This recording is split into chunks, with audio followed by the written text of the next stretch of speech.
वैशाली एका रांगेत मनोहरच्या डावीकडे वैशाली असून त्यांच्या दरम्यान 3 व्यक्ती आहेत. किती व्यक्ती आहेत? 3 व्यक्ती आहेत. एका रांगेत मनोहरच्या, आता डावी साईड कोणती आपली? सगळ्यात आधी काय विचार करायचा आहे? डावी. आणि इकडे कोणती असतं?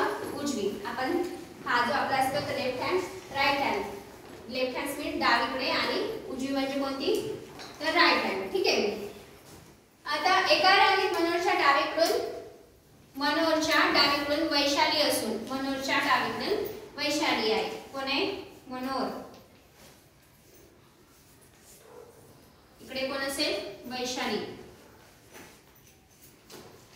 या दोघांमध्ये असून त्यांच्या दरम्यान किती व्यक्ती आहे? 3 व्यक्ती आहेत. त्या दोघांच्या मधात किती व्यक्ती आहे? 3 व्यक्ती आहेत.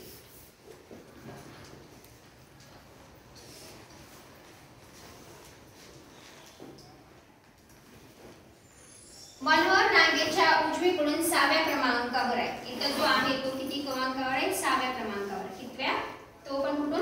उजवीकडनं. म्हणजे इकडे किती व्यक्ती असतील? अजून 5. तर काय करायचं? 5 लाईन काढून ठेवायच्या. 1 2 3 4 5. ठीक आहे. वैशाली रांगेच्या डावीकडून 10व्या क्रमांकावर आहे.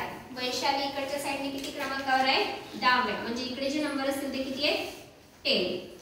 1 2 3 4 5 6 7 8 9 10. 10 नंबरवर कोण आहे? वैशाली. याच रांगेत प्रियंका उजवीकडून 8व्या स्थानावर आहे. याच रांगेत उजवीकडून प्रियंका किती नंबरवर आहे? 8व्या स्थानावर आहे. आता मला सांगा, एक वैशाली जी आली ती 10व्या नंबरवर आली. ठीक आहे. त्या मधात मनोहर आणि वैशालीच्या मधात 3च व्यक्ती आहेत. म्हणजे इथे किती येतील? 11 12 आणि 13. या दोघांमध्ये 13. मनोहर किती नंबरवर झाला? 14.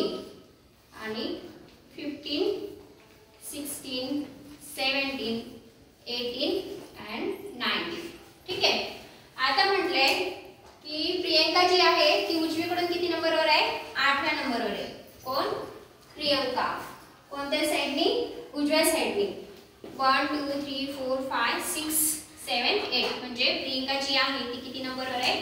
12 नंबरवर आहे. प्रियंका उजवीकडून किती नंबरवर आली? 8व्या नंबरवर आहे. आणि जर डावीकडून आता विचारलं काय त्यांनी आपल्याला, तर रांगेच्या डावीकडे ती कोणत्या क्रमांकावर आहे? उजवीकडून ती 8व्या नंबरवर आली आहे. पण प्रश्न काय विचारलाय तुम्हाला की डावीकडून कितव्या नंबरवर येईल? तर 1 2 3 4 5 6 7 8 9 10 11 12. किती नंबरवर आली? 12. इकडे उजव्या साईडने ती किती नंबरवर आहे? 1 2 3 4 5 6 7 8. उजव्या साईडने ती 8 नंबरवर आहे. आणि प्रश्न विचारला काय? डाव्या साईडने तिचा क्रमांक कुठला येईल? तर कुठला येईल?